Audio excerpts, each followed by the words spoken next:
Hey folks, hope you guys are having a great Saturday so far. Before we hop into the games, I just want to talk a little bit on stream because I know the chat will have stuff to say about this. Someone asked me, a viewer asked me on Twitter, like how to go about unlearning the death cult. Like he's graduating from high school. And one of the things I just really thought about was, there is kind of a dearth of good, actionable advice from elders towards the youth that actually matters. Now, my generation is facing different conditions than the generation that's coming of age. Now, I graduated from high school 20 years ago, 2001. So it's been a while since I've been 18, but I remember being 18. And I remember the things that were really good for me and helped me. And I remember the things that were bad for me and were a detriment to me. Those things are going to be a little bit different if you are 18 now because the world is a different place. Now, my generation, Gen Y, one of the big negative things that happened with our generation really is that our parents raised us to live in a world which didn't exist, which really ceased to exist like in 2001, maybe even before that. And that was this world where you went to school, you behaved well, you jumped through the hoops you were told to jump through, and as a result, you received a blessing in the form of some sort of permanent employment where your income would grow. Basically, the thing was be a good worker and success will come to you. Now, my generation, my 10-year cohort, say 1978 to 1988 or 79 to 89, in those years, I was born in 1983, turns out to be the most impoverished generation, like in all the generations surrounding it. Lowest home ownership, lowest total wealth, all that kind of stuff. Now, I'm pretty blessed in that I have wealth. You can see I have wealth on my walls. I have guitars and things. That's real wealth, is owning stuff. I own a house. And so I'm doing a lot better than my peers, and it's not necessarily because I made significantly better decisions, but I did make some better decisions than a lot of my peers because I could see some of the problems with these. I'm talking a lot about my generation, but basically we entered into adulthood with the completely wrong set of advice. And it's not that our parents were doing bad by us or they were trying to hurt us or they were malicious or something. They were trying to prepare us for a world that they assumed still existed, and it had been eroded and destroyed by a whole bunch of things from culture to politics. So my advice for young people now really is, first of all, if you want to deprogram yourself from the institutional mindset, the institutional way of thinking, is to just go out and live, to just be alive. You need to get out of school and go out and meet people that are different from you and do things which are different from school. And that is going to be the main way that you are going to deprogram yourself. It's going to disillusion you from lots of different things, from lots of different directions.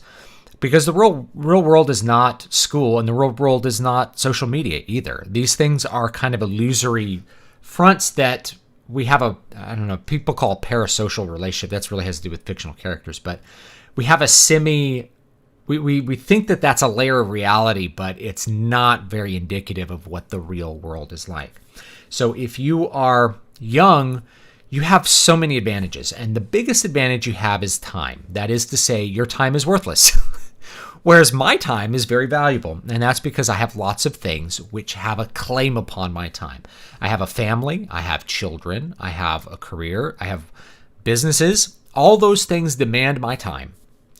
And I have a lot of things at risk, right? If I am not, I can't neglect my children, right? I can't lose my children. That's not an option. I have to give them the time, attention, energy that they deserve. I brought them into this world, and I absolutely owe it to them to be as good a father as I can be. Likewise, when you own things, you have a lot to lose. If I take a big financial risk and somehow lose my house, that's a much bigger thing than saying going bankrupt when you're 21 and you have really nothing to lose. If you start a business at 18 or 19 and you go bankrupt in your 20s, you're in the exact same place as everybody else in their 20s. You've really lost nothing. So there's a lot of risks that you can take when you are young, especially with your time. So that means that you could take a job that isn't directly related to like some specific, I can't just be like, well, you know what? That looks like an interesting job. I'm going to go do it. I actually can't do that because I don't have the time and it's not directionally going towards where I need things to go. But you can if you're 18, and you can learn a lot from that experience. So you can take a lot of risks like taking weird jobs. You could start a business and lose that business, like have it go under, and it's not a big deal, especially when you're comparing yourself to your peers who are probably going to be doing nothing with their time. Now, I do want to mention before I go further, I taught at the college level and I taught at the university level, and I recently taught high school as well, so I'm not completely alienated from young people. It's like, I haven't seen a young person in 20 years. No, I know what these things are like because I deal with these humans and I deal with the institutions, and I've dealt with them a lot over the last 20 years. So that's the big thing, is like get out and live your life. Now, if you want more specific actionable advice, like that's very wishy-washy, just do whatever you want, but you really can't go wrong when you're 18. The problem is I think 18-year-olds take the wrong kinds of risks. When I say take risks, they think, oh, like I should live dangerously. No, you shouldn't drive drunk. That's the bad kind of risk. A good kind of risk is, well, I'd like to start a business and maybe I'm going to take some of my money and buy things. And if the business doesn't work out, well, you've really lost your investment. You took a risk and you lost. That's a risk. That's the kind of risk I'm talking about. I'm not talking about driving drunk. I'm not talking about being promiscuous without protection or things like that. Those are the bad kind of risks that 18-year-olds tend to take. You want to avoid the bad kind of risks that they take, and you want to take the good kind of risks, which they don't take. It's kind of weird that 18-year-olds get out of high school and they've basically been conditioned to take a bunch of risks which will destroy their life, but avoid all risks which could enhance it with very little downside, including starting a business. So that's one of the things I think I would tell an 18-year-old is, first of all, don't go to a university. And there's a couple of reasons for this, unless you are absolutely certain about what you want to do with your life, and chances are you are not. But the entire institution of school is trying to direct you towards this ideal that they put up there of like, go to a university, go to the best college available and get a degree and everything will be all right. It's not. That's not the real world anymore. And so a lot of kids are very smart, and they're not eating that propaganda that my generation did. They're like, nah, that's a bunch of BS. Go to a community college instead. Why? Because it's very cheap. And even if you're a really good student, you're like, I was a straight A student. Why am I going to a community college? Well, you could probably just get a free scholarship to go there, so you don't even have to pay money. But go there and you can register for like 3 classes. It's going to cost you less than $500 in most cases. The quality of teaching at a community college is in many cases better than at a university, and this is why. If you're going to compare your local let's say you're in LA. You're going to go, am I going to go to Riverside Community College or am I going to go to UCLA? Riverside Community College will have adult teachers, most of whom have doctorates, teaching you for like $150 a class, $200 a class, whatever it is. You go to UCLA, you're going to take that same class. Let's say it's Calculus 1. You're going to take Calculus 1 from a graduate student who's never stepped into a classroom in his life and doesn't know how to teach, knows the material enough to pass the class the first time around, but has no idea how to explain anything to somebody who doesn't know it yet. Has a book, tries to teach out of it, grades you according to materials that his professor gave him, and then you could flunk out. So the quality of teaching, particularly in the first couple years of your college experience, is going to be very poor at a university, especially compared to a community college. So go to a community college, you don't spend a lot of money. You have adult teachers in their 40s, 50s, or someone like me. I taught at both. I taught at a university and at a community college at the same time. So you would have gotten the exact same instruction either way. You just paid less for it at the community college. So you go to community college, you get basically better instruction that's more direct and without the expense. Now, what people get sold on with universities is this weird university life, this extended period of youth where you get to be an irresponsible teenager without being under your parents' roof. And that's very attractive for a lot of young people. But I think that is probably not the best thing for growth. And if you are an 18-year-old and your mindset is on growth and being better, sorry, got some allergies going on. If your mindset is on growth and being better, community college is a better option. Take 3 classes. Don't take 15 units. Take 3 classes. Take 3 classes that are in areas in which you have a specific interest and do not worry about fulfilling any kind of general education requirements for any kind of university. I'm telling you not to plan for university, but rather to explore. Take 3 classes, and then with those 3 classes, you can at the same time work a job. In fact, you could work a full-time job. 3 classes is not very much. That's 9 hours of lecture a week. You can have a part-time job or even a full-time job taking those 3 classes. And those 3 classes will let you explore your interests and figure out what you're really interested in studying, if anything. And at the end of that semester, if you decide college isn't for you, you're out a couple of $100, and you're probably ahead because you actually probably learned something. So that's one thing that 18-year-olds can do. The other thing I'd recommend 18-year-olds do before I hop into the chat is get a job, do work. Right? So if you've never had a job before, get a job working for someone else to start. And then I'll tell you what to do after that. Most people, when they get a job, have the worst mindset possible. And I was there when I was young. These young people always had a bad mindset. You'll probably get it from your friends. So they're like, man, they just do nothing but complain about their job. They don't ever really think about what their job is or what it does. Take a job and you figure out how that business is making money. What is the business model that is allowing me to have a salary or a wage at this particular place? You won't be on salary, but you'll be, probably hourly wage. What are they doing, right? So if you get a job and it's working at GameStop, everybody complains about GameStop. Everyone hates GameStop. People hate working at GameStop. Just take note of how is GameStop making their money? Why are they wanting me to do certain things as an employee? It must play into how they're making money. Let me think about their business model. What does their business model represent? Because if you know how the business works, then you could have that business, or you can understand when you start a business how those things are going to play into you having a profitable business. So many people in their 20s can't even figure out that they could never even think of starting a business because they've never taken note of how businesses actually work. They've always said, I need work because I need money for things. So they show up to do work, and then that's as much as they think. They don't really think about how the business works. They don't think about how they can make the business more money, for instance. One of the ways that you can move up in a business is you make it more money. You increase the efficiency of the business, and that's one of the ways you get promoted.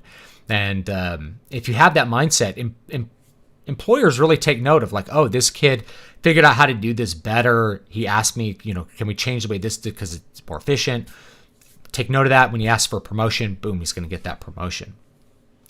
But maybe you don't like that job. This is a risk, right? Maybe you don't like the job. You can take a different job. You can quit that job. The next thing I'd recommend is start a business when you can, okay? So take a risk and start a business.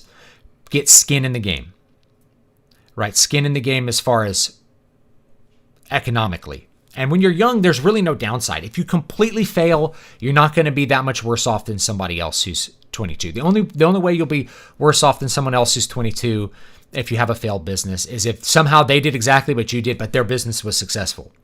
That's not going to be most people. In fact, you're probably going to have, ups and downs with your business. I started a business when I was 19. I started a business teaching guitar lessons when I was 19. And this was probably the best thing that I did when I was young for my growth because it taught me a couple of things. First of all, it taught me how to manage my time, taught me how to advertise myself.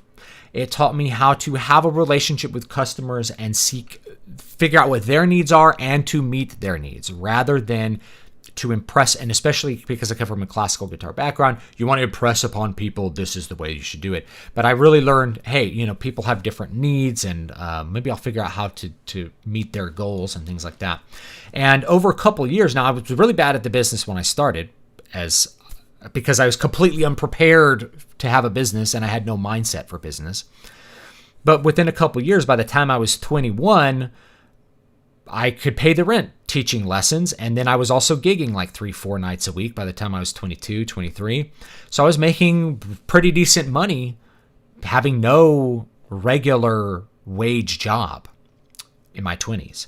And that only changed when I started teaching at the university level, and I kept most of my lesson business for part of that, right? Now, was it my favorite thing to do? No, I've done it I've had this business in a couple different cities and done it a couple different ways. It's really not my favorite business. That's why I don't do it anymore. I don't really enjoy it. And learning that I don't enjoy it, that's part of the experience as well. But the main thing is I learned how to face customers and figure out what do people want, because that's the key to success in business. It's what need is out there and how can I meet that need? On the other side, you can think, if you're young, it's like, well, what do I know how to do with the business? There's probably things you know how to do and you're good at. What's something that I'm good at that I can help other people with and then they'll pay me for? Maybe it's designing web pages. Maybe you happen to have a knack for it in high school. You can just say, hey, I'm good at programming web pages, or I know how to do this. I'll set up your web page for you and just start a little on the side business. No risk there, right? Very little risk. You just have to drum up some customers as best you can. And you kind of have to figure that out for every little business that you happen to start. It could be cleaning pools. I'm going to start a pool cleaning business. I had a kid the other day from the neighborhood who didn't really know what he was doing, asking if he could mow my lawn for $20. I was like, no, but it's good that you're trying to do something for money, whatever it's going to be. That's one of the best things you could do is start a business and sell your skills out into the world and face other people. The other thing is about living. So lastly, I mentioned just living. Spend time with friends. When you're young, you don't have kids. You want to spend time with friends and develop friendships that are going to last a long time, because eventually you won't have this excess time. You won't have all this extra time in the world. You won't always have tomorrow to think about, like, oh, things can wait till tomorrow, because you will have house, kids, cars, things that eat up your time. So if you've invested in friendships earlier, then you could get to keep them when you have less time to invest in them. Likewise, spend time with your girlfriend. A lot of young people now have this, I wouldn't say they have this mindset, but they pretend like, oh, I'm going to be this super go-get-em grinder or whatever, and I'm going to ignore women. If you want to have a family, yeah, you should spend a lot of time with your girlfriend, especially when you're young, because if you get married and you start having kids, the time available for you to just exist as adults starts to get a lot more slim. So if you've invested in that as a young person, it pays dividends. And the thing is, you don't even have to really think of it as an investment. It's something you want to do. The main thing that you don't want to invest in is things which are going to harm your body and your mind. And so that's a lot of time on social media, unless it's directed towards a purpose like promoting your business. And I've talked about social media strategy in lots of other places, so you could probably dig up some of that. But the main thing about social media strategy is that if you just show up and tweet your business, no one's going to care. You have to actually make content for that, for social media.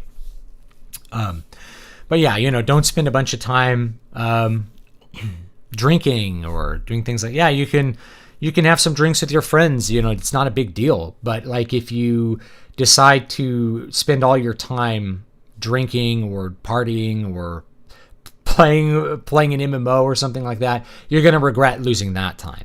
But you probably won't regret the time you spend like fishing with your friends or just hanging out or something like that. All that is a good investment, in my opinion. Okay, let's take a look at the chat, and we'll see some other suggestions. One from Brian Niemeyer from a $10 super chat. I really appreciate that. If you're in your 20s, pick one thing you're interested in that's always in demand and get good at it. Even if it doesn't work out, you'll gain skills and have time to try something else. That's absolutely great advice. So yeah, pick one thing and just see if you can get really good at it.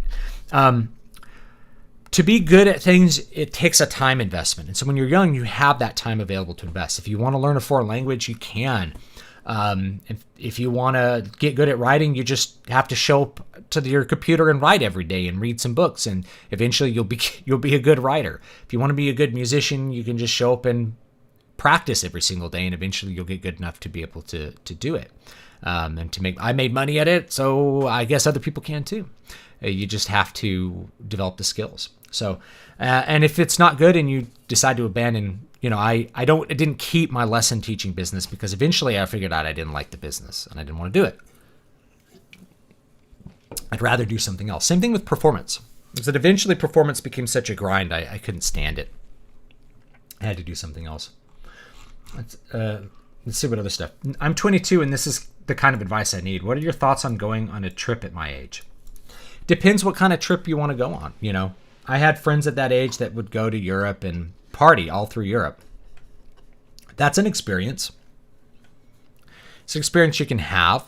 To me, I didn't do a lot of that, mostly because I looked at the value of the money that I was losing. And I was always like, this is just me. I have a very A-type personality. It's like, am I going to spend several $1,000s trying to go to Europe?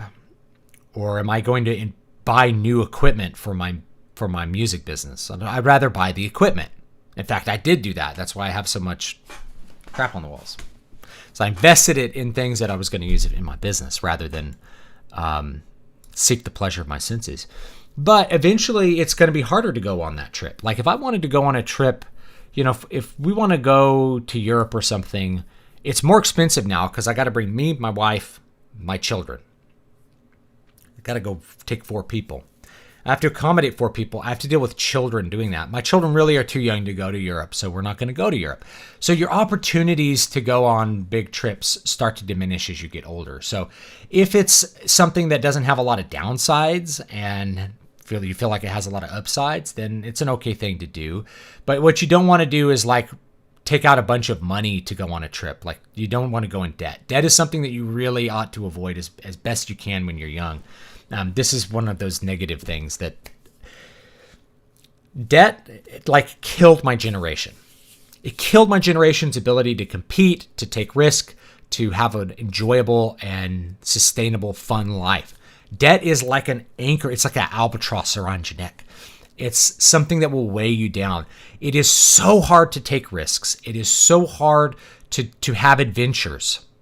If every single month you have hundreds of dollars that has to leave your bank account to go to an unforgivable usury loan that you can never discharge except through death. And even then they're probably going to come for your descendants to claim it against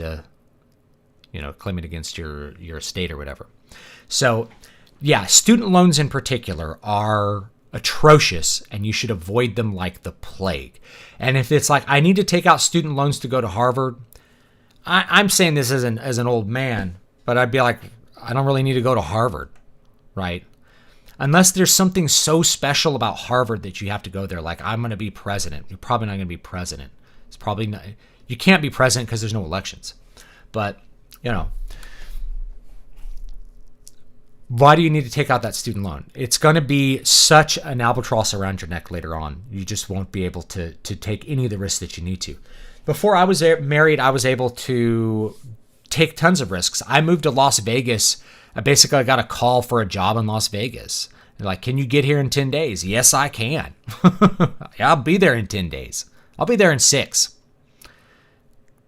I'll be there in 3. How soon do you need me? If I had student loans, first of all, if I gotten that call, I'd be working a job I hated just to pay the student loans. It'd be like, can you get here in 10 days? It'd be like, I have to make a minimum of this amount of money or I can't even move what I'm doing because I can't service my debt. And then it goes into default and then I'm really screwed because they'll just take the money out of your bank account. they'll just steal it right out. And you're just in a world of crap. So yeah, I would avoid debt as much as possible.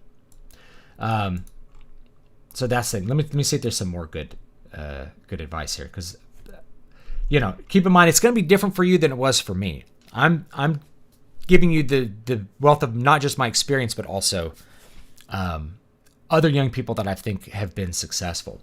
I've had students that started up businesses when they were 19 or things like that, and have been able to carry that through. I've had students who just started working at McDonald's when they were 16 and eventually ended up with a really good corporate job because they worked hard and they figured out the business and they figured out how to run the business. They did it themselves. We always like, oh, you're doing fries at McDonald's. take a job at McDonald's, learn how the business makes money, then open your own restaurant. If you enjoy the restaurant business, you can make money at it, but you just have to know how it works. And you can do that by working at one. Are you aware of any good Warhammer to D&D 5th edition conversions? I am not. These days, I advise against any form of government service, especially the military. That's Bradford's advice. Community colleges are cheap, and the credits will transfer to any four-year school you choose. Yeah, that's what they are designed to do. The locally accredited community college, it sets things up, and it'll tell you, like, it sets its classes up to transfer to all the big ones. So here in California, there's the UC system and the CSU system. I taught in the CSU system, the California State University system. Then there's the UC system, University of California system. They're two different. One's a quarterly system. One's a semester system. One is, the UC system is more expensive. The CSU system is a little bit cheaper. They have different approaches. One, UC is more focused on research. There's still research that happens at CSU. But, the college I taught at was set up so that those are pretty much transferred. All the courses were designed, and I worked on course design for some of this stuff, so that it would qualify for this course over here at UCLA and this course over here at Fresno State and this course at, Stanford. So it would meet the qualifications of all the major universities that were around in California at the time.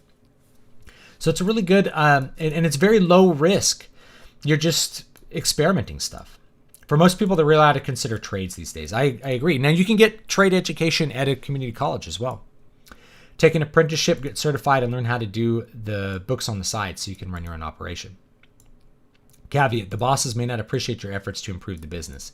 If you see this, run, get another job. Repeat until you find a job with a boss that isn't an idiot. Yeah, the most employers that I've worked for had a really generally good relationship with the employees as far as, here's your tasks, and you really just need to figure out how to meet them. And, if you had an idea like, hey, can we change this operation because I think it would work better, they'll at least listen to you. And if they think that's not the case, they'll be like, no, this is why we do it this way, and this is why I want to keep doing it this way.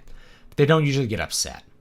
Oh, yeah, Brian's got a Final Fantasy IV Let's Play. So if you missed a lot of my Final Fantasy IV and you want to see Brian play it, he's playing the Super NES version.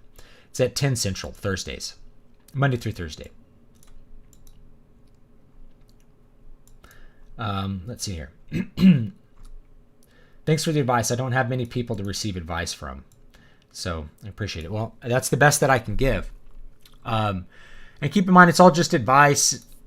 You can do, ultimately you have to figure out what's going to be best for you, and it may be something different than going to college, it may be something different than a trade, maybe something else entirely. If I were 18 right now, I would probably avoid military service if I were 18 again.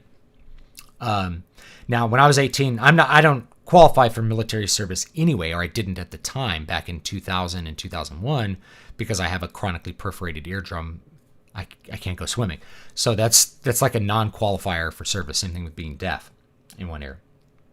But why would I avoid it? I mean, just look at all the signals. Look at what's going on in the world and say, like, do I want to sign a 4-year contract to work for this guy in office who's advertising for these kind of people and is trying to make the military into this kind of organization that I see? May choose not to do that. Now, I think there might be coming just a big shift over how young people perceive the military. It used to be something that lots of young people were interested in doing, especially on the conservative side. As things start to shift, as we get this chaotic kind of overturn of things, could be the best people are not going to be looking for military service anymore. It's going to be interesting. All right. That's the best advice that I can give for that. Let's go ahead and move on and play some games, and we'll answer chats as we're playing Final Fantasy V. I have a feeling this game is going to run over a little bit into June, which is fine. I just haven't had a lot of time to play lately. My family's been very, very, very busy, as you guys can imagine, I'm sure. So let's go ahead and get this going.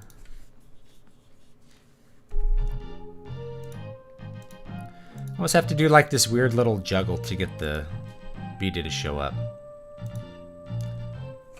All right. I am going to let's check this job here. Level 3 monk. Yeah, I was gonna switch Raina to like a black mage. One of the things I love about Final Fantasy V is this job system. It always keeps the meta really interesting. Zimamaru, after watching Invincible, I realized father versus son conflicts are actually pretty common in stories. Why do you think this trope is common? I think it comes from just classical Greek and classical mythology. There's always a war of the father and the son. You know, the son has to give way to the father. All right, let's change Raina's job. Actually, I think I was out here just trying to get a couple of like job levels. Because Galuf can't actually be a mime, if I remember correctly. So she's a monk right now.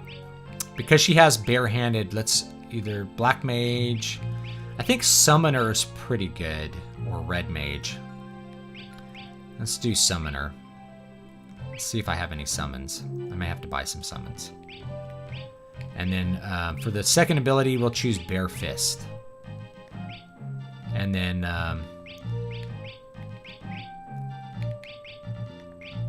we want to remove that. And that is going to give her a ton of attack power. So she can just punch with her fists and get like job levels. A couple times here.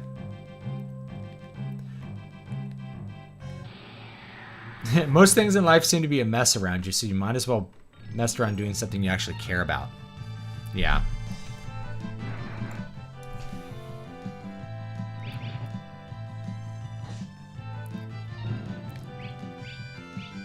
Go, Galuf. Go, old man.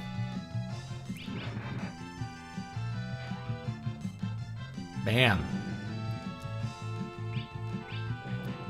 Look how hard that summoner hits. I was certified as a firefighter years ago and had a paramedic license, but a hard time finding a job. It was all about who you know, at least where I'm from. I'm sorry to hear that. I knew a couple people that kind of went that route, EMT route, and couldn't find jobs, oddly. And ended up doing other things like being physician's assistants or things like that.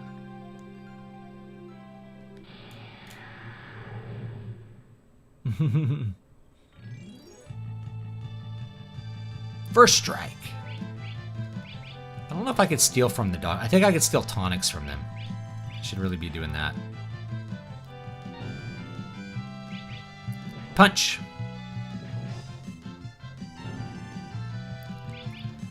Meanwhile, Galuf has white magic right now too, so I can like be healing people up.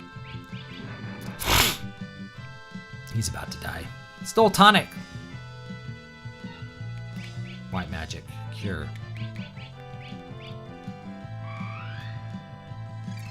Bam.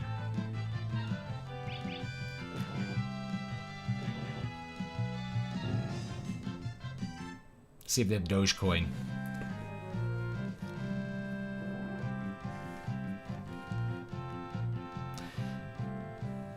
Yeah, I don't know. I feel like the incentives for being in the military get like worse each year. I've kind of felt that for a while.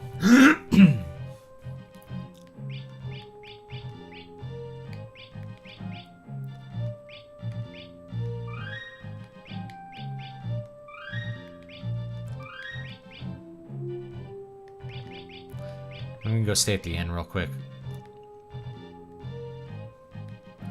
And get our mana back.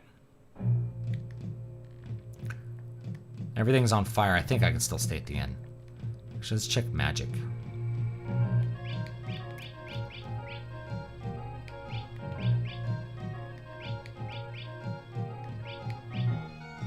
Summon. Okay, good. We do have some summons. Sword magic. Blue magic. Let's see if we get the spell blade. Time magic. So yeah, I think I bought a lot of these already. Everybody I know in the service is looking to get out ASAP. I've been hearing that too. People looking for that exit ticket.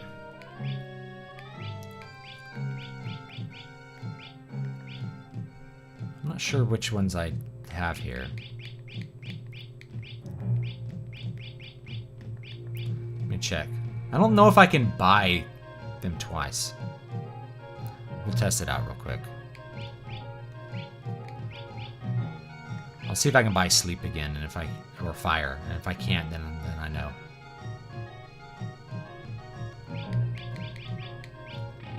You have it already, sweet. All right, get poison. I'm not using black magic right now. Once you sign that contract, you're property of the government. Kiss a lot of freedoms goodbye. Just know what you're getting into. Yeah, one of the things that I think about is, you know, you're you're basically signing over a big portion of your own moral prerogative. So you have to follow orders. If there's something that you disagree with, are you going to be able to say no? There are going to be terrible consequences for you saying no in a lot of these cases. So just keep that in mind.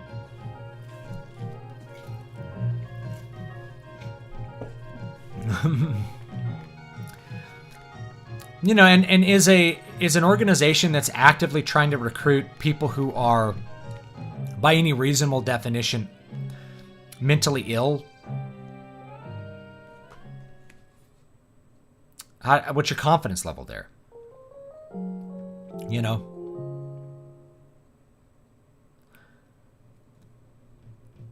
Did you know that Michael Moorcock said that Diggs Tolkien was a crypto-fascist? I know he said that about Robert Heinlein.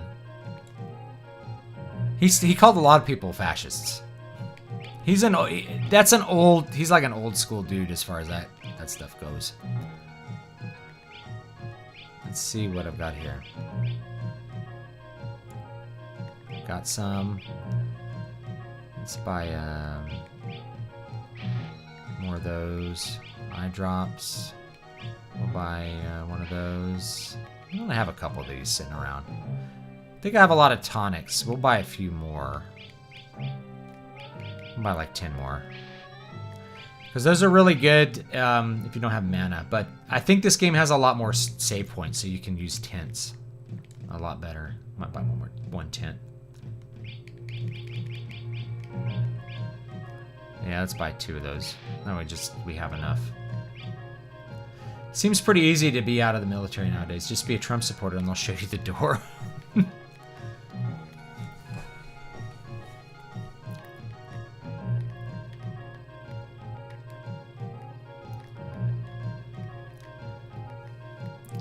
Yeah, the idea that your degree is going to provide you with a living is...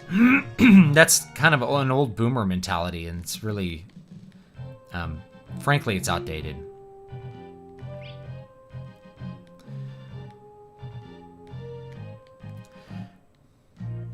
Here's our fire ship, I think.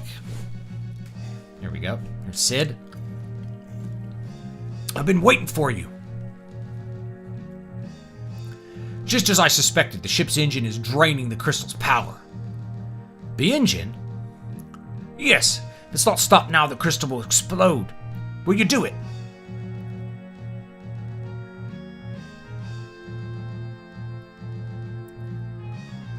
You can enter here, but beware of monsters. Good luck.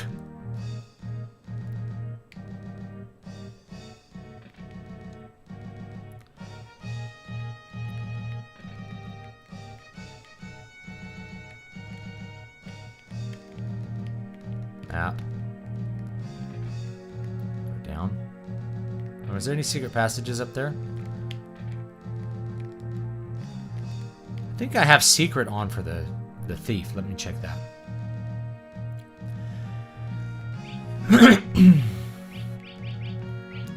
Yes, okay. I felt the military is a bad organization for a while. It holds up and continues blatantly illegal actions, both by international law and the Constitution. I see nothing honorable. I think it's going to get worse as we go. I hate to break it to you guys. Have you checked out any of Dan Vash's music? I have not.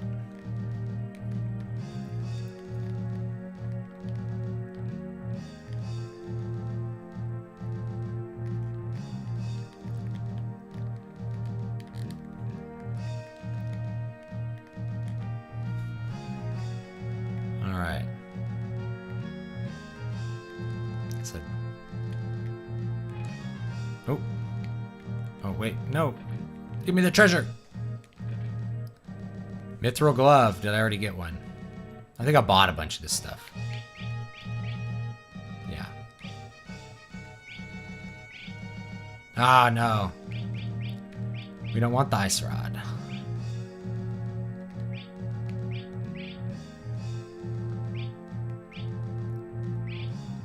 Alright, I have a mithril glove. Whoops.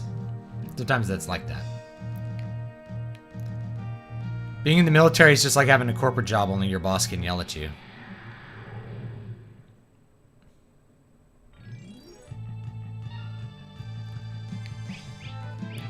Cool dust. Can I steal from cool dust?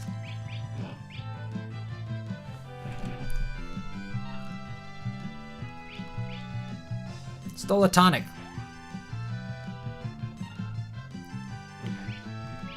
Let's see what Chocobo does. Sylph. Remora. Oh, whatever. We'll test it off. Flying Piranha.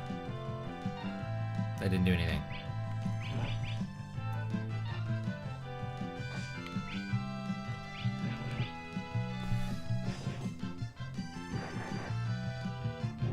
Man, there you go, Galoof.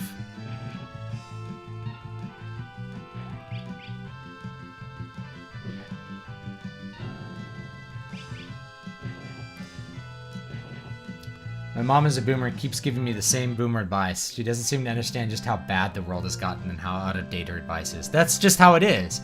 Is that the assumption is things are the same as they were when you were young. I don't want to make that assumption. Things are different from when I was 18. Like, when I was 18, you could just go get a job. Like, you could just go find a job. Like, getting employed was not difficult. It required virtually no effort. You could just, like, walk into any business and get a job. It was great. However, they were not like good jobs. put it that way. It wasn't like you walked in and you got a great job. It was like you could get a minimum wage job. Have you noticed that Trump has an uncanny way of making predictions that come true months ahead of time? Like last winter being extra cold and the current gas prices. I don't think it's... I don't know if it's uncanny. Other people make the same predictions. I make the same predictions. I think he's just more perceptive than the liars in the media. Or maybe the liars in the media are just liars.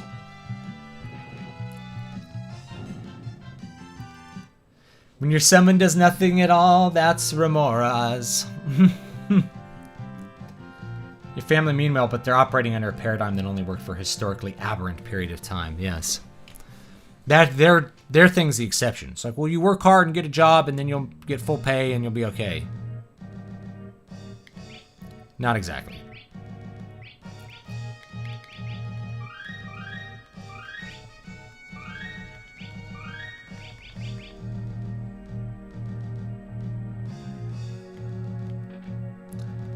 All right, got a cottage.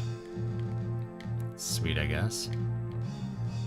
Now, which way do we want to go? I think we want to check this room here. Well, there's a lot of monsters on this ship. A defeater. He's a defeater.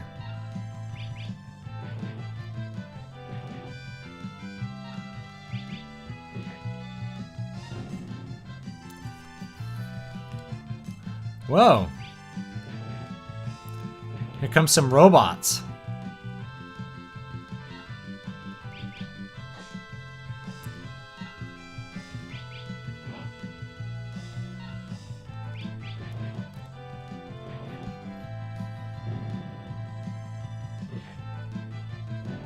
There we go. Do you think Eastern Washington will secede? it's going to have to be approved by Congress, so the answer is no. You watching any anime right now? I'm watching one called Erased. It's pretty good. I'm trying to remember the Japanese name for it. It doesn't mean erased, but that's what they call it in English. Oh, it's an elevator. Well, let's check out this stairway over here first. Working on any projects? I finished a book last night. That'll come out later this year. I got to finish up a couple more books before July. Like, get them edited. I'm going to experiment with the Kindle Vela serial format a little bit. See what I can get done there.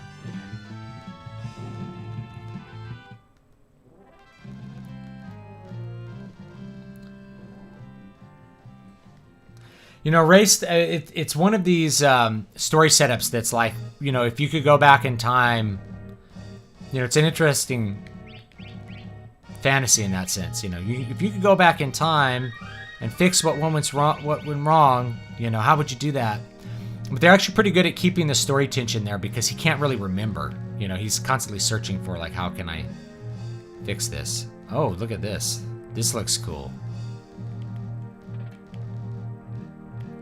Treasure. Those elixirs are valuable. You gotta save those for the late in the game.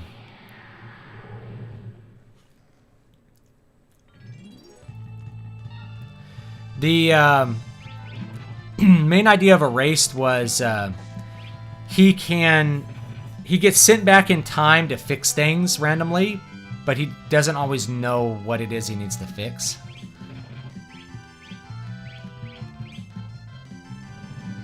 See if that... Oh, that was cool. Did damage and then healed us. Cool.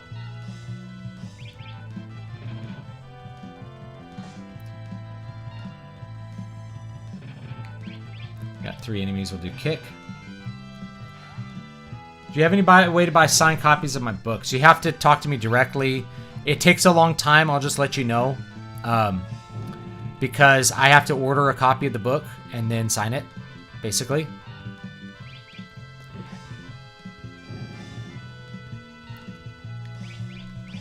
Like, I don't have, like, an easy way to set that up right now, other than just I have to buy a copy of the book, because I don't keep a bunch of copies on hand. And then sign it and then mail it to you. So you have to email me, stu, S-T-U, at dvspress.com. Or just send me a message on Twitter. That works too. I'm David V. Stewart on Twitter. I might do another music. I might do another music piece before June, because I couldn't really work in February and January because of the illness and death of my mother-in-law. Really, I mean, into March because of affairs still are not settled. I mean, it just takes forever. When people die in our society, it's very difficult to settle all their affairs.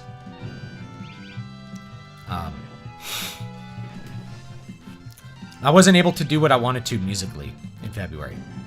So, you know, if I do like one piece a month, you know, I think I have like 6 pieces. If I keep doing that, by the end of the year, I'll have another album worth of material that I can put out as an album. You know, and I could put it out like one song at a time, like do DistroKid. That works.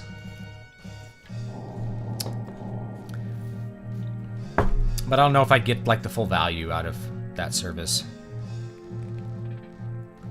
Phoenix down. Do you have a problem with Erased giving the main character this reality-breaking powers in normal world without magic and never giving an explanation about where it comes from? I have no problem with that. Why is that a problem? You're always going to be falling back on something that isn't real. It's like, oh, well, God gave him his powers. Well, like, some random commie is not real either. Like, does that really matter? The point is, like, the what if. Like, sci-fi used to not concern itself with dumb things like that. It's like, how can they travel faster than light given relativity? Well, we gotta think of a warp. No, they just can. Who cares? It's about the adventure, not about like, we have a singularity powering the ship. You know, I don't worry about that stuff. It doesn't bother me, and frankly, it's not. It can be a detriment to your story if you're overly concerned with making things realistic. Fantasy is not realistic by its own definition. It's not realistic. Another elevator here. Oh, thank you for the super chat. Not much of a reader, but here's a donation. Well, thank you. I appreciate that. I'm trying to get the audiobook for this last short story I put out short stories for free on my blog at dvspress.com pretty often. Is there a hidden passage back here? I think we have to go through the vents. This might be the first Final Fantasy game where you have to go through vents.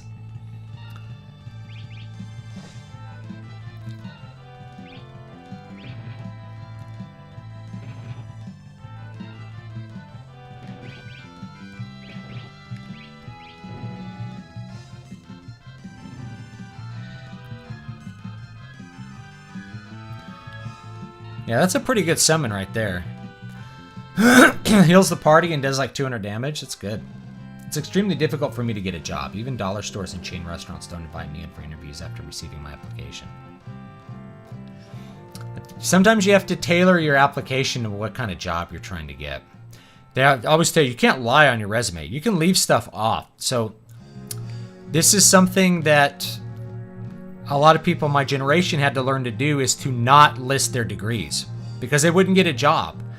If they put on their job application or their resume that they had a master's degree, they wouldn't get hired for the box factory job. I've had friends that had this happen. It's like the guy's like, I would love to hire you, but you don't really want to work here. You have a master's degree. So they just don't hire him. So you just learn to leave things off your resume that make it look like you can't do that job, or that make it look like you wouldn't want to stay at that job.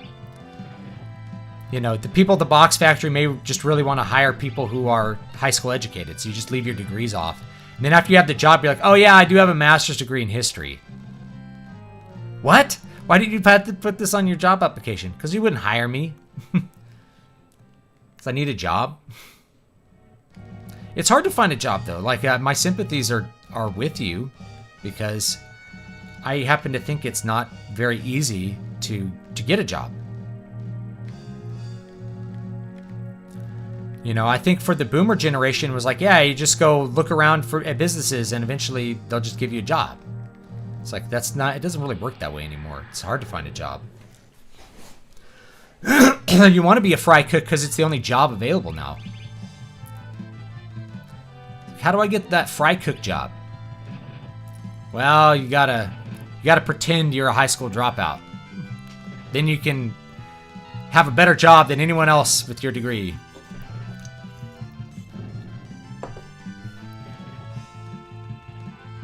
Oops. Miss! Miss? What is going on here with this missing?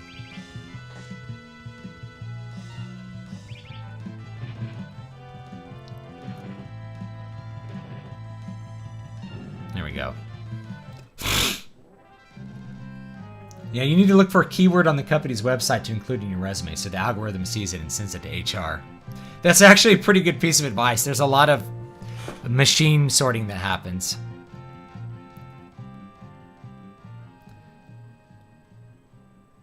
Yeah, if you don't perfectly meet job requirements, you may still be eligible. It doesn't hurt to try. It's like, we're looking for an accountant with 10 years of experience. It's like, I have no experience, but I have an accounting degree. We can't find anyone else to do the job. You're hired. It happens. It happens. There's a war going on in the Republican Party. The Rhinos want to purge the America First faction. Yeah. The Republican Party has been impotent for decades, though. Brian says patience is the key. Becoming pro tier at any art takes about 10 years. You got to get the suck out. Yeah, and the best way to get the suck, you just got to do the reps, guys. It's like, how do I get good at writing? I'm like, you gotta write. Oh, two choices.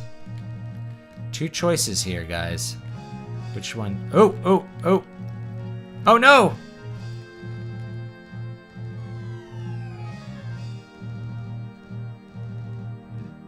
put me down here? Oh, no. Alright, so don't take that choice. That one drops you off at the bottom here.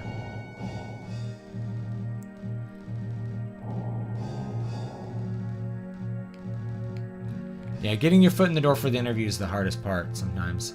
Hard to find a job, hard to find a girl, hard to find a group of people who aren't hostile to you for being part of the wrong category. This isn't how I imagined adulthood. I'm very sorry that it is this way. It isn't how I would have chosen it for you or anybody else. But it's where we're at. I mean, the thing I could probably at least give advice on is, like, how do you find a, like, romantic partner?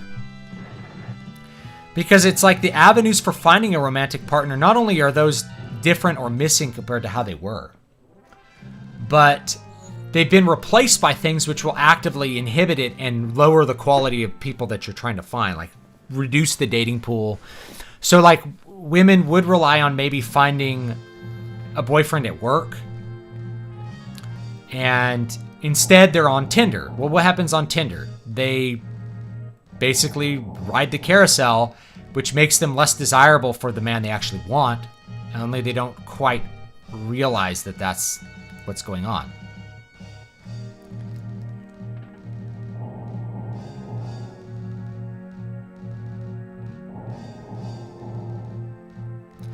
I'll tell you, the problem with Trump's hiring policies is that the pool of people he had to hire from was so bad, it was impossible for him to, like, get good people hired.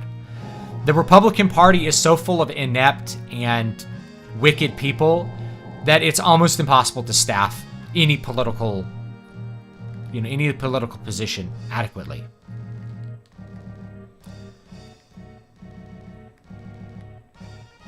Let's see. I thought there was a secret here. No.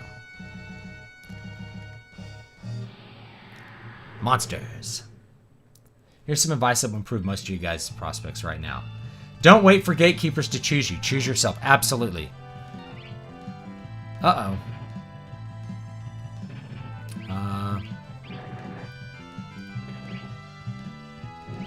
Self. Get a little healing going here. Bam. Kill that thing quickly.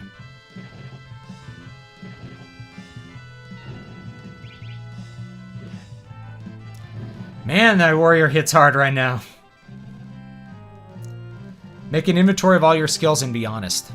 Yeah, if you can find something that you're good at and you can sell to other people. I've known guys who just started auto repair businesses kind of off the books.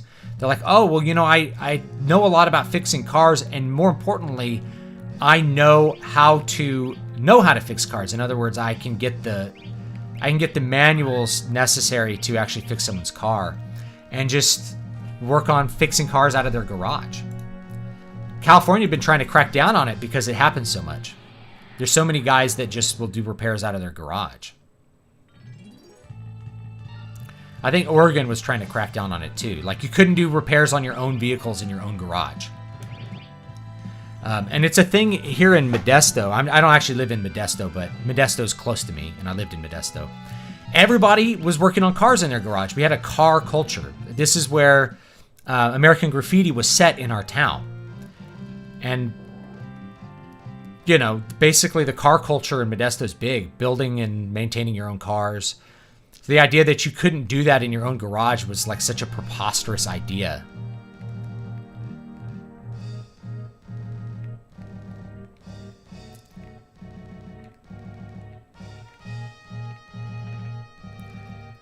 Ooh, Green Beret.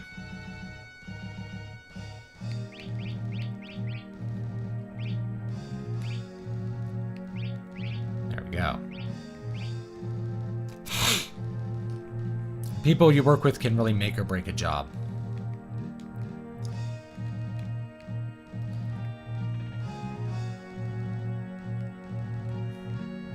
I must have missed something here.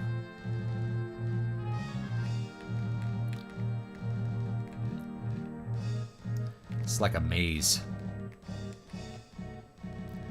Looking at the last Berserk chapter, don't you think it's actually ended perfectly? I wouldn't say that. Because we want You know, we want him to kill Griffith, but... So...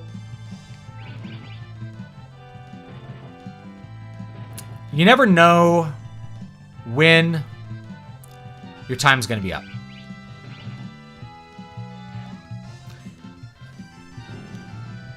You never know.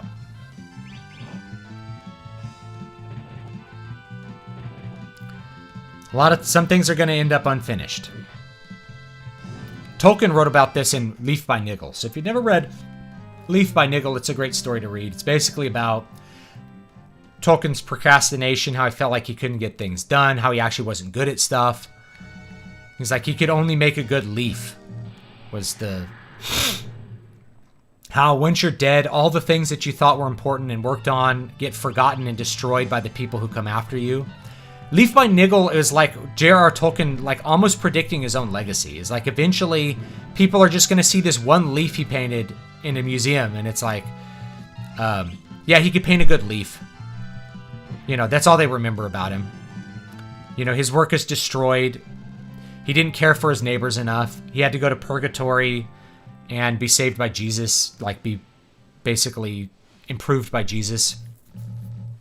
That's him going to the hospital. It's purgatory. And then finally move on to heaven, where his work has meaning, and he has peace and meaning and fellowship with the people in life that he had imperfect relationships with. That's what Leaf by Niggle's about. It is allegory, like, and I find it kind of funny that, here we go. This is the way we're supposed to go. He's always like, I don't do allegory. Leaf by Niggle is allegory. And it's a good allegory.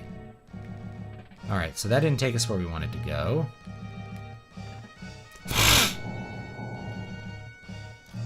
Would you rather Berserk would be finished by someone else or left unfinished?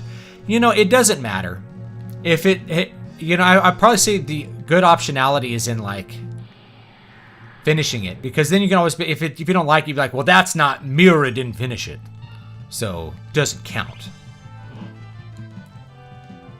It's kind of like a good optionality there.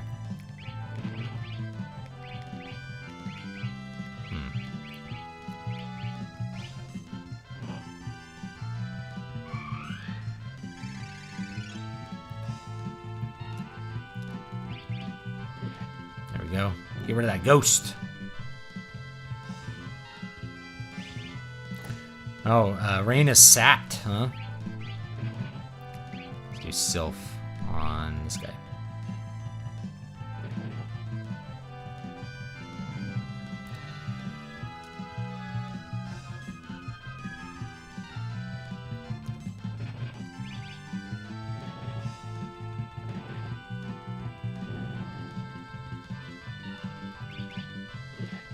There we go.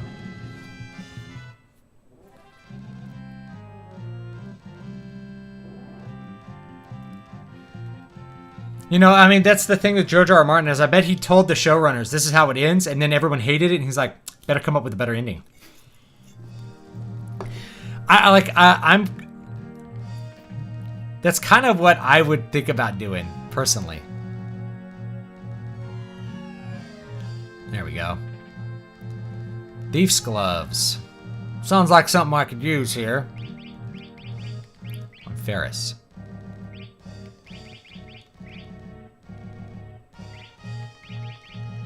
Thief's glove.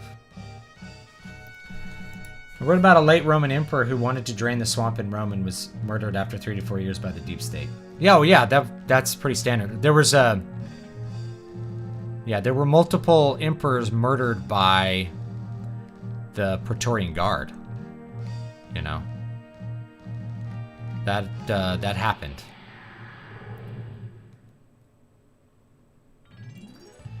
I mean, it happened. The first person that it happened to was, I think, Caligula. He was murdered by his own guards, and then they just made Claudius emperor. I don't think Claudius was murdered. There's some thoughts that he might have been murdered. There's some thoughts Tiberius might have been murdered by his own wife, but I don't think that was. I don't remember if I was going this way or not. Let's find out. Am I going backwards? I think I'm going backwards. I'm all turned around. The ending to Game of Thrones wasn't even that bad, just poorly executed. You could have the same ending with just a few tweaks here and there. Alright. Oh, did I try this one? I'm not sure which one I need to go in now.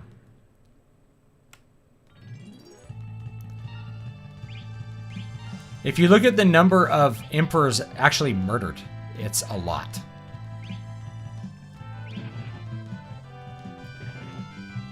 Murdered by, like, their own retinue. Tiberius might have been almost murdered by, like, his, like, second in command, Equestrian, who basically ruled on his behalf. They had him killed. Crazy.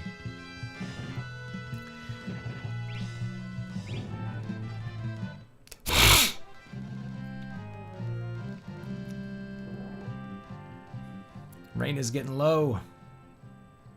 Probably good in Caligula's case. I mean, Caligula was probably insane on some level, or just had lived such a life that he could not even recognize what he was supposed to do.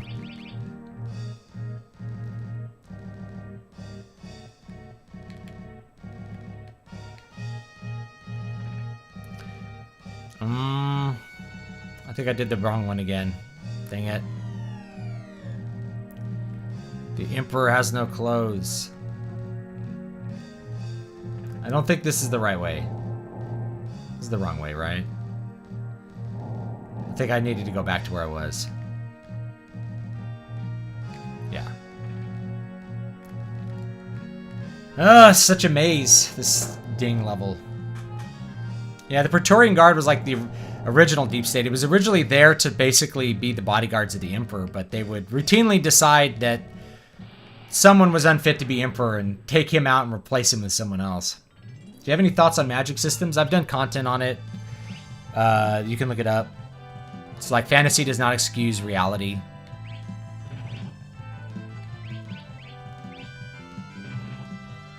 That's what it's called.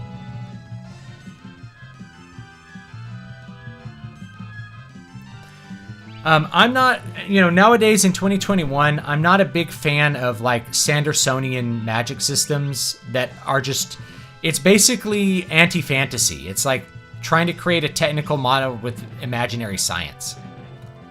So it turns magic into imaginary science, which changes the flavor of fantasy a lot. The other thing I've kind of realized about Sanderson, just as an author, I don't think he's a bad author. I think he's a good author in general. But he's really not good at writing anything past book one, I've decided. His book ones are all really good, and then every series he's ever written, it gets worse. Except for like Wheel of Time, but he wasn't, that wasn't his series. And I think part of it is the magic systems. He has people, I like this complex magic system. It's like artificial science. He does really good world building. But like if we use Stormlight Archive as an example, it's like where Stormlight Archive fails is in character progression. The characters are off doing the wrong things at the wrong times. You are repeating the details of the interesting world. There we go. Which ends up being boring. So like book 2, book 3 ends up being super boring. Moonring.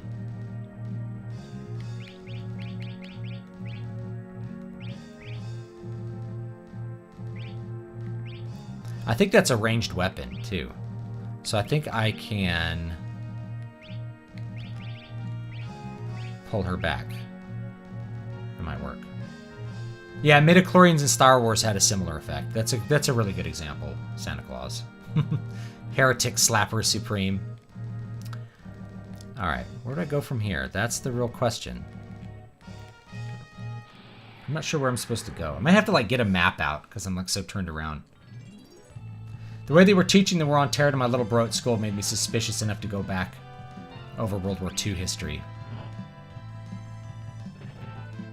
Yeah.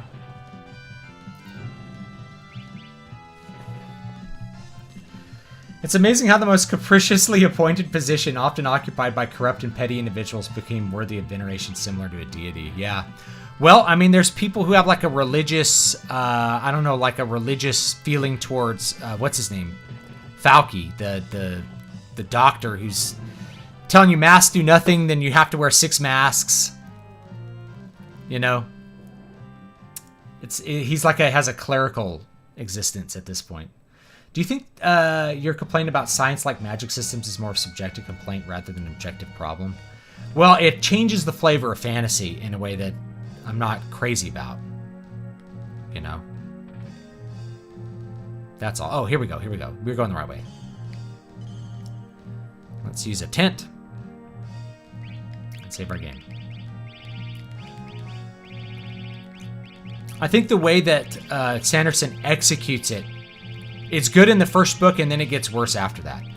And sometimes it gets annoying. Like, if I remember reading Mistborn, the first book, and I'm like, man, he just keeps going on and on about these stupid metals. Where's the story? When are people going to do things? I like Moorcock a lot better. It's just like it's sorcery that you don't understand. I like that a little better.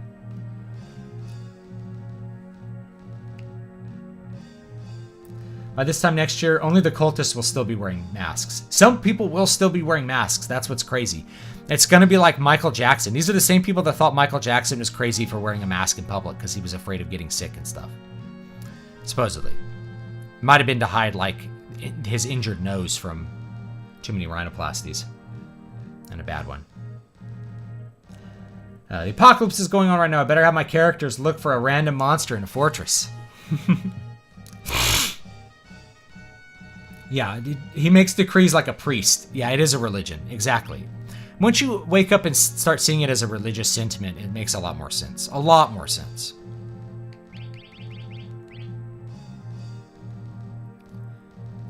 Let's go save this.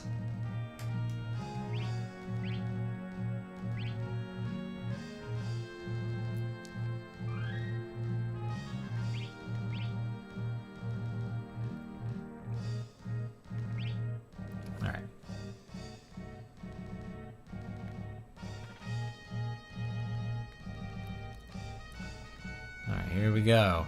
Let's see if we can get through this. Alright, this moves you up here. Oh, it's going to be like a little puzzle, huh? Okay. Nope.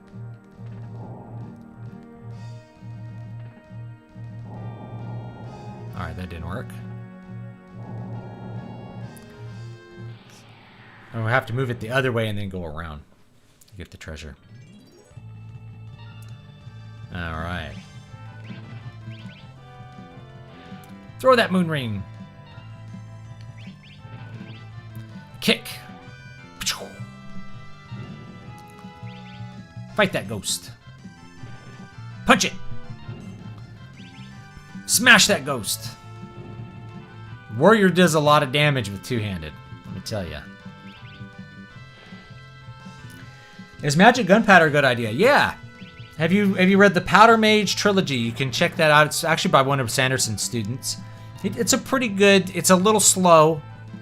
Like the story is a little slow compared to classic fantasy, but that's what you get with modern writing. It's like it just takes a long time for the story to happen, but it's good. You know, it does that pretty well. If you looked into Fauci's past, he has a dark and corrupt past. In the 1980s, he was the guy that brought in to cover up effective HIV treatments. He caused many thousands of deaths. Really? Interesting. I haven't looked into that. I just judge things by their outcomes. Is it possible to have a long-running series without turning the magic system into artificial science? If you keep thinking, if you keep things vague, it sometimes feels like ass pull when you create powers. Yeah, I mean, you don't want to create things out of thin air. Fantasy doesn't excuse impossibility. You want to establish things ahead of time. But if we look at Moorcock as an example, we get the idea of how Stormbringer works, for instance. You know, that's understood. All right. Do we have to bring that up? Okay, maybe we do this. There we go. All right. Oh, I need to move that piece over. We get the idea of how Stormbringer works. Like, we understand that. We understand the critical stuff. We don't need to know how some random sorcerer, like, summons a demon or something. That's not really important, because he's an obstacle. Sanderson is pretty good at bringing a magic system into the plot. You know, so that the resolution of the plot depends upon this idea of the magic system, at least in the first Mistborn book. Problem is, he starts to get really dragged down. Like, the books start to feel so slow after the second book in his series. Stormlight Archive is just that on, like, steroids. The second book is just painfully boring. And the third book is, like, nigh unreadable. You're just like, I don't care about any of these characters. They all suck. You just keep repeating the same things. Nothing's going forward. And then the last 200 pages, some stuff happens. I still haven't read the fourth Stormlight Archive book, and that's saying a lot because I think Way of Kings is like one of my favorite single fantasy books. But book 2 and book 3 were so bad, I just couldn't bear to keep going.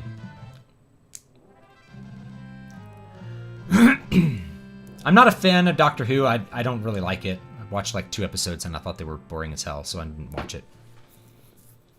The Magisterium, the CDC just turned on them. Cultists shook.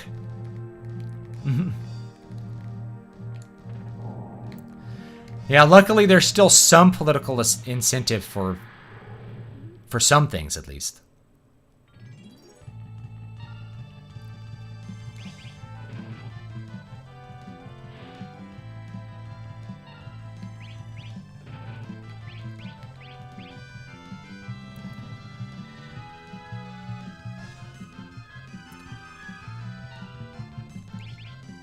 Bam. Would it be better to learn how the wizard summons a demon in order to know how to defeat it? If that's important to the plot. If you just need to kill the demon and stab the wizard, then it doesn't really matter. It just depends what the plot requires. If you spend like 3 pages explaining like demonic summoning, and then... Yeah, if you spend like a bunch of pages explaining demonic summoning and then there's... Okay. I assume we need that for some reason. Okay. Yeah, so I gotta get here. Then I can get the chest. Received elixir.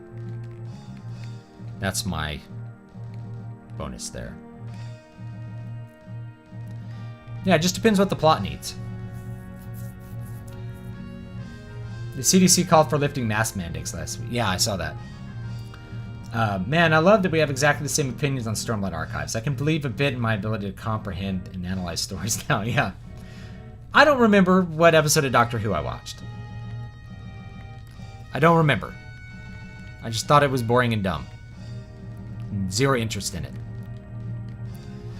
And frankly, I don't have a lot of time to like look through every single show, especially one that's been going on as long as that. I just don't care about it. I don't even watch TV shows. They're too boring. You know, we're talking years ago. People are like, you know, it's like this person, people are like, Star Trek, you gotta watch Doctor Who. Like, watch whatever they told me. I was like, this is really boring and dumb. So I didn't continue on with it. Death to all who impede my revival. If you like Doctor Who, that's fine. I just am not going to waste my time watching that series. It just doesn't interest me. It's not going to inform me. It's not going to influence what I want to do. I'm probably not going to enjoy it, so why bother? Ooh. Ow. Nothing to steal. Okay. Lets me know.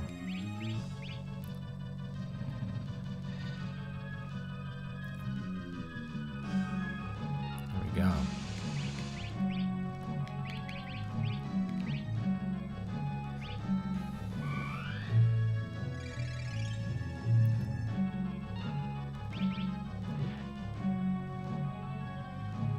Magneto. Liquid flame.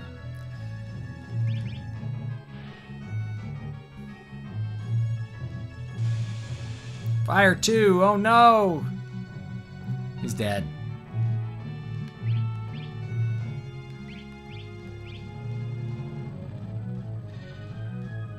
We'll get him up in a minute.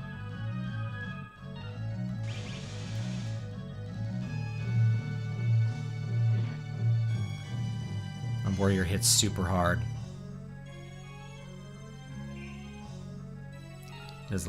He does like no damage here. Phoenix down on Galoof.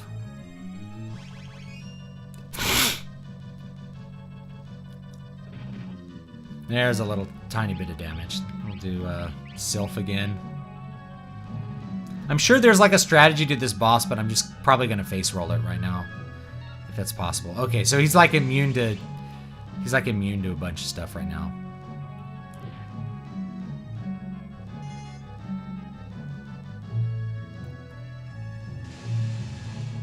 Ouch.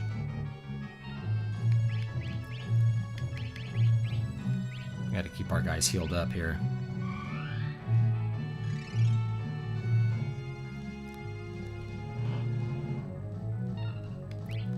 And we'll do Sylph.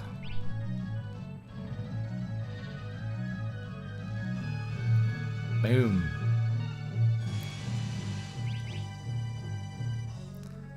Could always fail this. Always a possibility. Yep. Alright, it's okay. We'll die. And we'll try a different strat. Oh, it healed itself.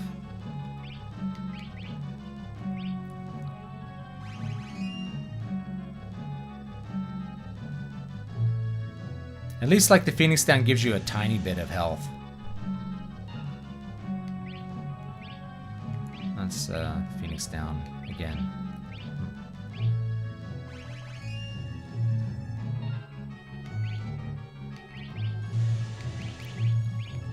He's just like healing himself.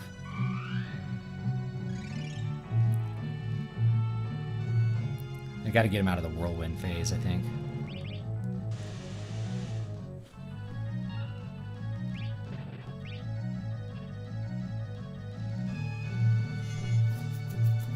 I'm not sure what Magneto does. Blaze, so it hits everybody.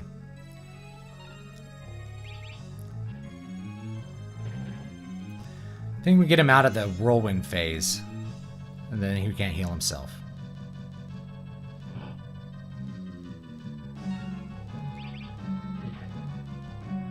Get him out of that phase.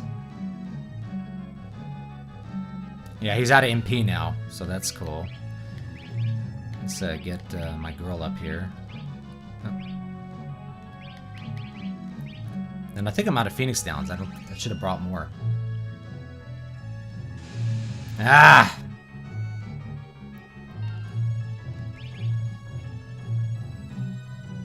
Miss. That's unlucky.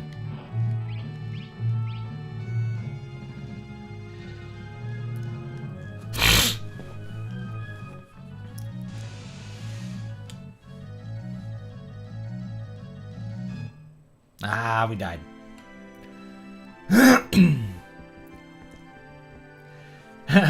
Fandom Menace YouTuber Doomcock is now resorting to claiming that Disney is listening to my stream to sucker people into watching his streams and sending super chats. He's not the first to do that. You know, he's not the first to do that. All right. That's a game over. What time is it? 2:23. About time to say farewell to the stream. We can try this one more time. Let's try it one more time. And see if we can figure out the strat. People love to hate things. That's true.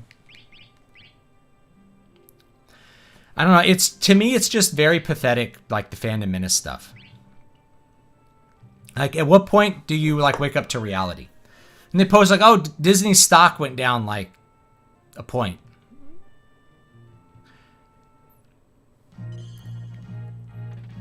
It's not going to matter, man. They can leverage so much debt. It's just simply not going to matter much.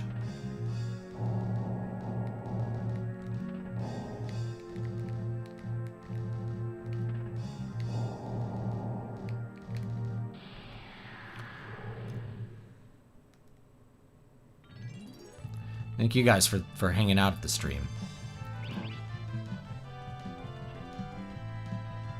He tongued me!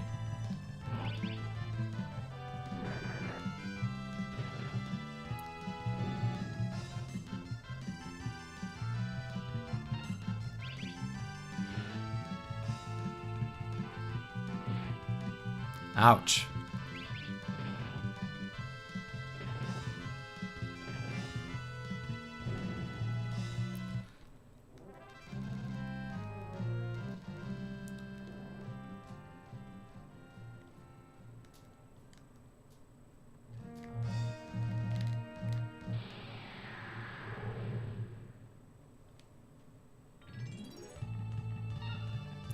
Yeah, I may be out of time here. I have to finish this another time.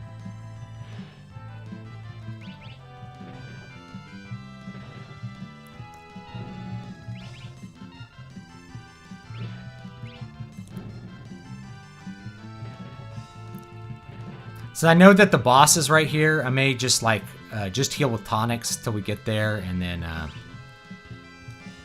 we'll cast like Sylph every single time that we can, and that'll probably help keep us up. Oh, robots.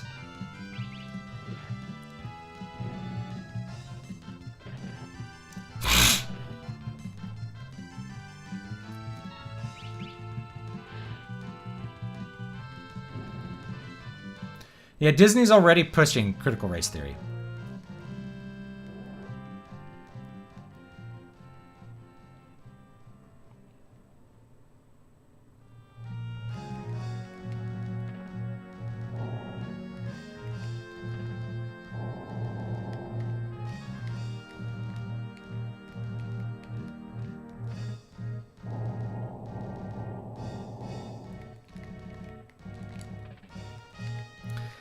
I might create like a little save state here just to save time after this fight.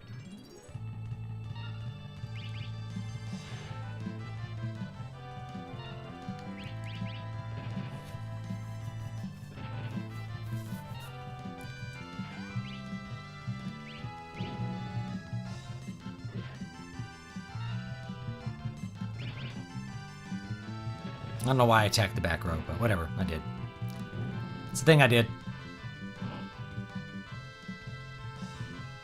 Slip. It's a sap, I guess.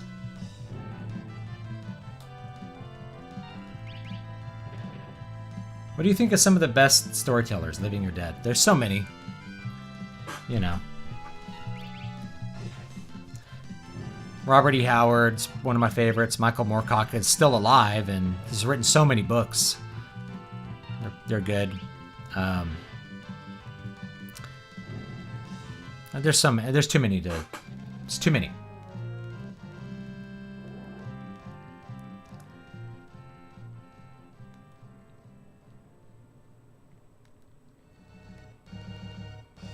Here we go. Let's go to... item.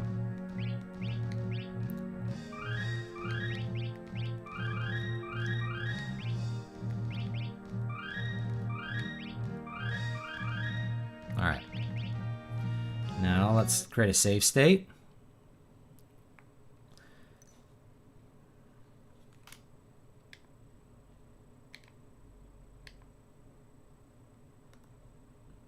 Overwrite that state. Why is fantasy an attractive genre for book readers and authors? Because it presents you things that are not, that you don't normally get to see or experience or feel. And it provides escapism from the real world. Power room. All right. Queen Karnak. Huh?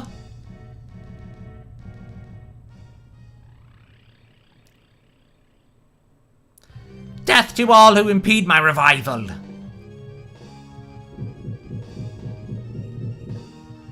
Do you think the military or a section of the military should be in control, since they're going to overthrow anyone they don't like anyway, as seen throughout history? I don't know. I mean, technically, the president is the commander-in-chief of the military. So the military is in charge on some level. Of course, the last president we had, the military actively disobeyed everything he did.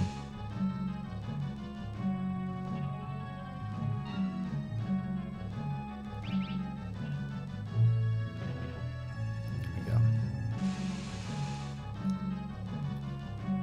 Dead. Ah!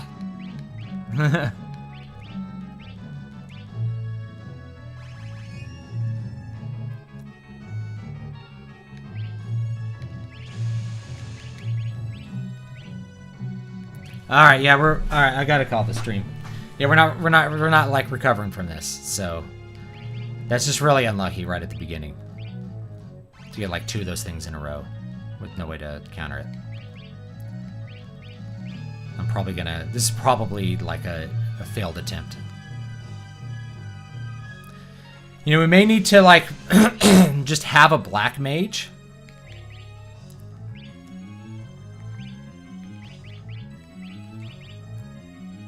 May need to just like have a black mage so that we can do ice damage to this guy.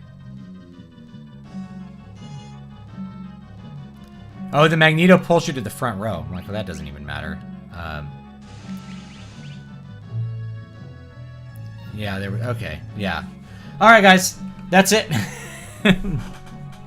I will see you guys next time. I'm out of time to do that. So. I do appreciate it. I appreciate the super chats especially. Hopefully the advice has been actionable and helpful. I'll see you guys next week for sure. Might do a midweek stream now that I'm a little bit caught up on some work. Maybe not. We'll see. So make sure you're on the mailing list, devspress.com/list. And I'll have more news coming out about Vela and what's going to go on with that. So I don't send out a lot of emails on my mailing list because I just don't like to flood people with emails. That usually doesn't work out too good. So anyway, guys, I do appreciate it, and I will see you guys next time.